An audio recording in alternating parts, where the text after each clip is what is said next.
Okay.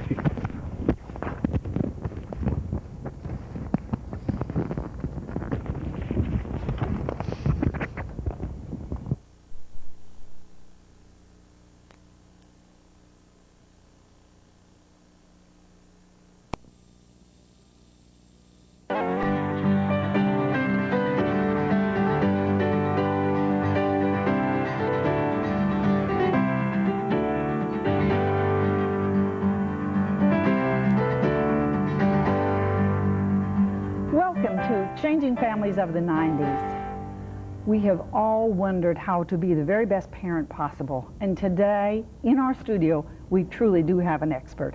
His name is Dr. Paul Solomon. He is an author of many different books, but the one we're going to talk about today, and the one that's going to delight you out there, I know, is going to be the book called Feed the Lambs. Thank you for coming, Dr. Solomon. Thank you. It's just a delight to have you here in the studio. I know that you travel internationally, Yes. and that you do a lot of different seminars. You are a very busy person. And for you to give this half hour, and in fact, we're going to do other shows with you yet today, I really do appreciate that. Well, thank you so much. It's my pleasure, really. Thank you. We're going to get right into the show, and that is, parents have a very, very big job. Kids don't come. The biggest job. The biggest job. The biggest. Kids don't come with a set of instructions. And it is an awesome power that parents can use to develop their families and develop the best potential, not only for mom and dad or single mother, but all of the different children in that family. And you're here today to tell us how to do that. I'd like to cover some of the real basics. The most basic challenge that parents have is how to know that I'm doing the right thing for the child. We have had confusing sets of instructions. For a while, it was thought we pamper children. Dr. Spock came along and said, don't pamper children, you spoil them. And so a whole group of children, almost a generation, were deprived of being handled a lot as infants, out of this fear of being out of fear of spoiling them. Sure. What is the single most important thing that a parent can give to a child? And the answer to that is love. But the problem here is communicating love. Parents do love their children. Sure they do. And parents believe that the children know that, and children know that their parents are supposed to love them, and they are supposed to love their parents. And if they don't love their parents sometimes, which is natural, I mean, there are times that I don't feel as much love for my children as I would like to feel, then I feel a bad parent. Children have the same experience with their parents. There are days when they don't love their parents, and children even are notorious for saying, I hate you, when they don't get their way. And parents need to have enough self-confidence to know that's not what the child means. The child does not mean, I hate you. The child means, I'm feeling frustrated, and I need love communicated to me. You know, we're not good at communicating love. True. We love, but we think, if I remembered them on their birthday, if I bought them wonderful things, if I provided wonderful opportunities for them, if I touched them frequently, they should know that they are loved. You know, we need to be very direct in our communication of love. We need to say so. Tell the children that they are loved. And is not the bottom line that the child feels that deep inside? Yes. Because we can tell, and we can show, but the real answer is, does that child deep inside feel totally loved, totally accepted? Loved and accepted, Yes. that's it. And here's a problem with that. We have a problem distinguishing between the child and the child's actions. There we go. There's a real challenge. Anytime you must criticize a child's action, always praise the child. When you praise a child's action, don't praise the child. And that's something that's a little bit difficult for people to understand. They get mixed up. But let me give you an example. If you come home one day and your child has washed the dishes, cleaned up the kitchen for you, I don't know how unlikely that is, but it does happen sometimes. So you come in and you say, oh, you did the dishes. What a wonderful child. That's inappropriate because the child hears, I'm wonderful when I do the dishes. I am loved when I do something right. If I produce, then I'm an okay person. Separate the child from the action as much as possible. When you must criticize an action, criticize it in the strongest possible terms, and don't forget that children are capable from a very early age. Children are capable of learning why something is wrong for them to do. Always tell them why, not just that it's wrong. This is wrong because it's not in your own best interest, and this is the result of that kind of action. And in fact, if we're going to use punishment, which I don't believe in, but if we're going to use punishment, try to design the punishment in such a way that it looks like the result of the action, so that the punishment must be inextricably tied to the action. If you punish a child in such a way as spanking a child for something that they have done, they only feel that you disapprove of them, not their action, but them. You punished them. You didn't punish the action. You didn't cause the action to have a cause-effect result that made them understand that the action is wrong. And punished children resent the punisher. They don't learn that what they did is wrong. They learn to resent the punisher.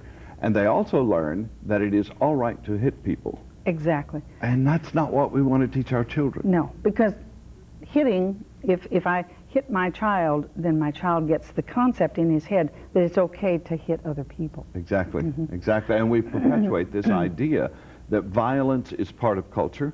We also teach our children, unfortunately, and we learned this as we were growing up, we were taught that if you feel guilty enough, long enough, and punish yourself enough, you'll become better.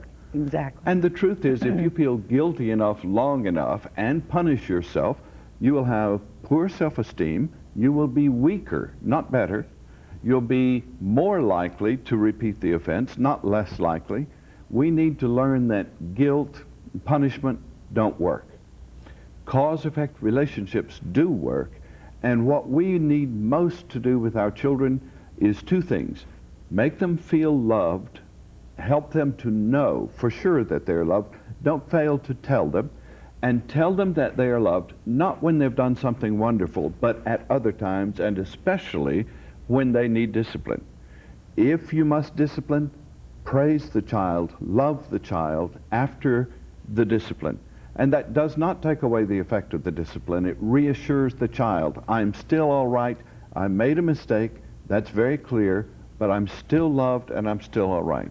So what I hear you say then is, if I need to discipline my child, that's okay, and I can feel that I'm setting the boundaries for that child, and that's very appropriate and necessary. Children need boundaries. But the minute that child then acts appropriately, then I need to give that kind of appropriate attention to I think reinforce. Even before the child acts appropriately, Okay. if we must discipline them, praise them immediately after we have applied the discipline, or even while we're applying the discipline. If the discipline, for example, is grounding for a few days, while that child is grounded, they're suffering.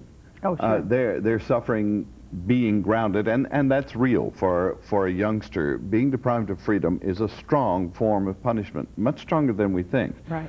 And while they are being grounded, they do need to be loved at that same time. So love them while they are being grounded, because that will connect the grounding to the action, but it doesn't say, I disapprove of you, the child. I disapprove of the action. That's very different. Right. If we can learn that before we're adults, then we can develop self-esteem, and my own self-esteem doesn't need to be tied to my success. Oh, good. I'm glad you mentioned that.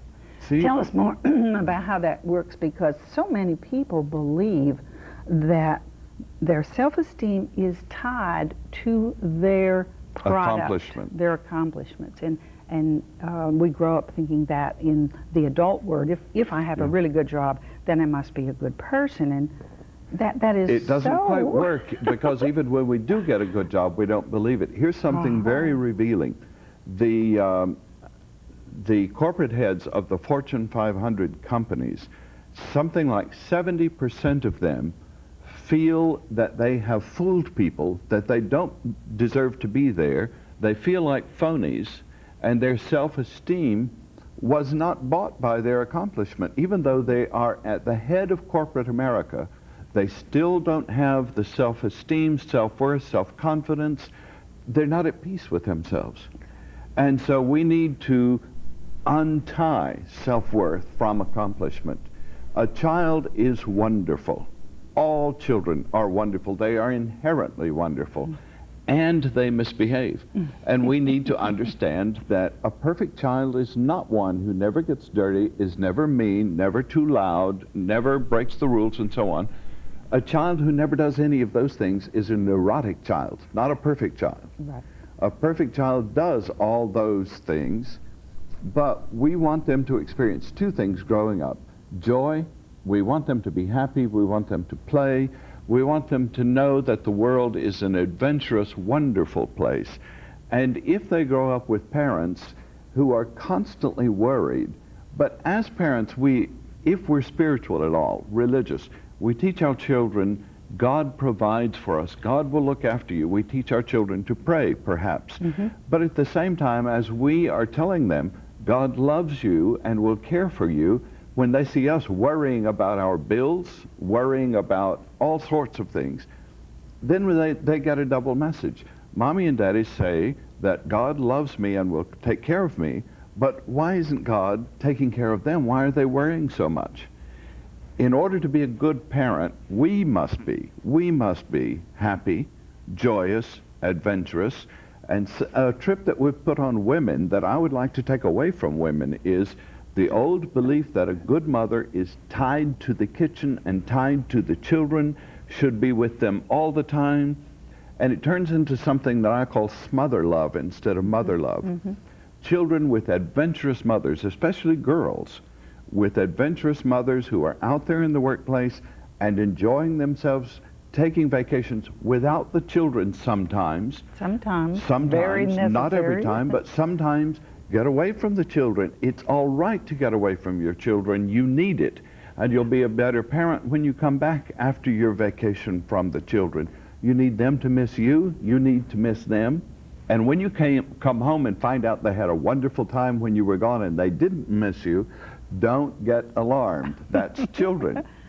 And that also means that I've been a very good parent if they can do without me for 4 or 5 days. That's really true. That's really true. If they have become confident and they can entertain themselves and they can have joy even without my presence. And they can adjust to a babysitter or to 14, 15-year-old being helping run the house with an 18-year-old brother while Mom and Dad escape for 2 or 3 days to go to the beach. It would be wonderful for They're them going to have to experience. deal with the stress of change in life. Yes. Help them to deal with that stress of change in the family. I do believe that mothers should bond, mothers in particular, fathers too, but more important for mothers, should bond with the child for the first 18 months. And that means do your very best to never be out of sight or hearing of the child for the first 18 months, if that's possible, because that helps the child have an inbuilt sense of security. Fear of abandonment is the earliest and most serious fear that children develop, and they carry that through life. Okay, may I stop you right there? Because Certainly. I want to make sure that I understand and that our viewers understand. All right, you were saying for that first 18 months, that mothers should be within earshot and very close. Close enough. But you're not saying that mom shouldn't have a half a day off to go and enjoy herself in a 7-day week. That's right. Mothers do need time off, and if it's possible for the father to be there when the mother has her time off, that's good. The first 18 months needs to be something of a sacrifice. I know there's some women who have to go back to work before that 18 months is up. Don't punish yourself and don't get into guilt trips because you're not there, but do everything that you can to help the child know you do return every day. You are going to be there. do your best to bond so closely that that child doesn't build a fear of abandonment in those early months. That's very important. That trust level back and forth is absolutely paramount for their adult mental health, too. Yes, it is. And so what you're describing to us here is not only that we will grow wonderful infants and 5-year-olds and 10-year-olds, but that we will grow wonderful adults. That's right. There we Yes. go. All Yes. right. Self-confident adults, adults who know that it's all right to love themselves. We must teach a child that they are loved. We love them. We must also teach a child it's all right to love yourself. We've had a fear in our culture of that. We have been afraid in the past that loving yourself will make you egotistical. Right. Egotism doesn't come from loving yourself too much. It comes from not loving yourself enough and feeling that you must impress people in order to be all right. There's no such thing as too much self-love. Self-love produces all rightness. When I have met my love needs, when I love myself, I can become selfless. That's the interesting thing. It sounds like a paradox, but when I've met my love needs, I am now confident enough to reach out and start to meet your needs. And so then we begin to give love away in the That's natural right. way. We give love because we have love to give. And we have love to give if we have met our own love needs. I am loved. And when you can't love me, I can be understanding. I don't have to be scared. I don't have to feel unsupported. I can learn that I am my own responsibility. And I can love you instead of needing you. And unfortunately, too many relationships are built upon need instead of love. I can't love what I need. That's different. If I need you, I can't love you. And I become a needy person, and needy people are hard to love. So I can make myself hard to love by being too needy in a relationship.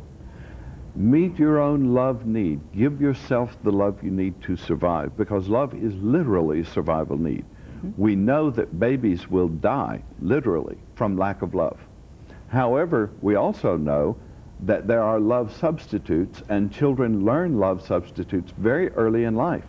Children learn, for example, this is the worst thing a child can learn. When I am being really nice, Mommy can ignore me and get her housework done.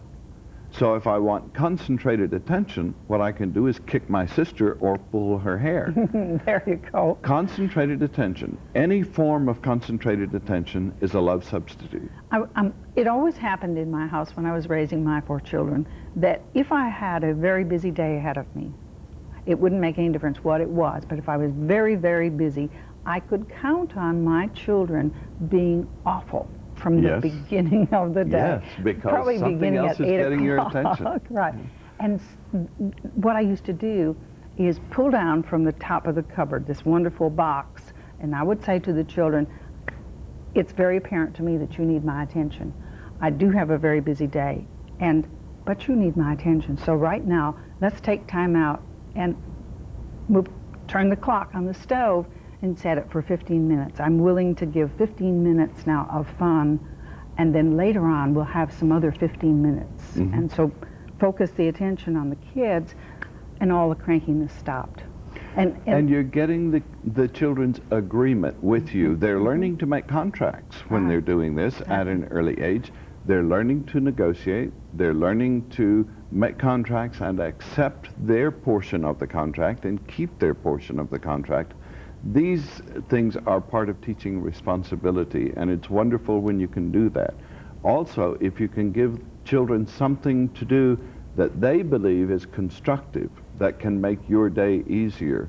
Children learn a sense of importance by being able to contribute, not something just to keep them busy, but something that helps them believe that they are actually contributing. Children love to contribute. It's a basic need to want to be a contributing member of something very big, outside of myself. Is that not a basic need? That is the basic need. Everyone needs to believe that it mattered that I was alive. Right. Everyone wants to believe that they are here for a purpose. They're on earth for a reason. Even non-religious people need to believe this.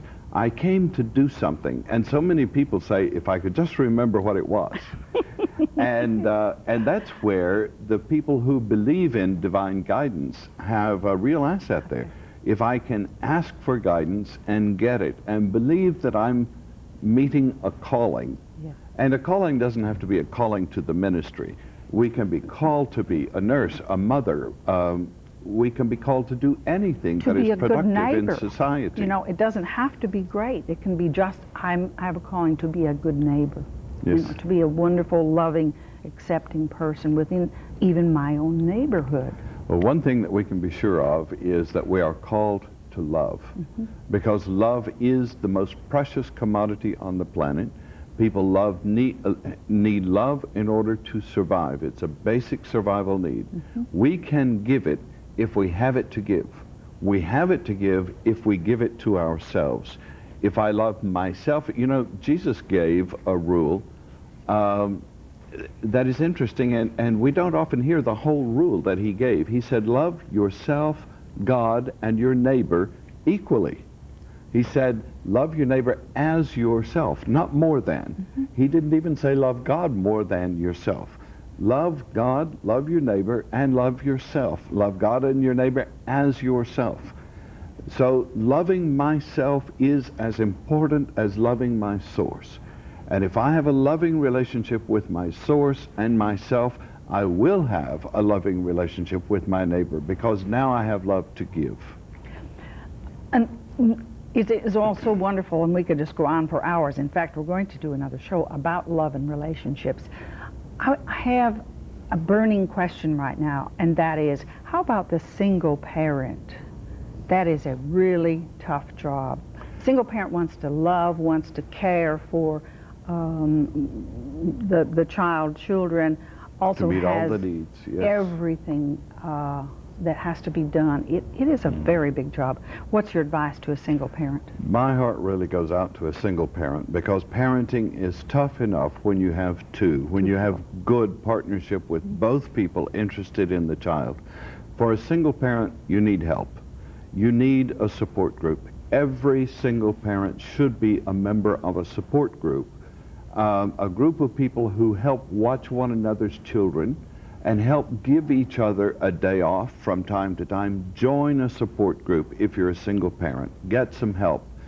Also, a single parent should, if possible, develop relationships with their friends in which they provide aunts, uncles, and cousins to their children, so that their children have more than one adult role model. You can't be the perfect role model all the time. And children need a lot of different role models to choose from, not just one, even if that one is good. They need a lot of options. Children learn by mimicking. They mimic the facial expressions of their parents. They mimic the actions of their parents.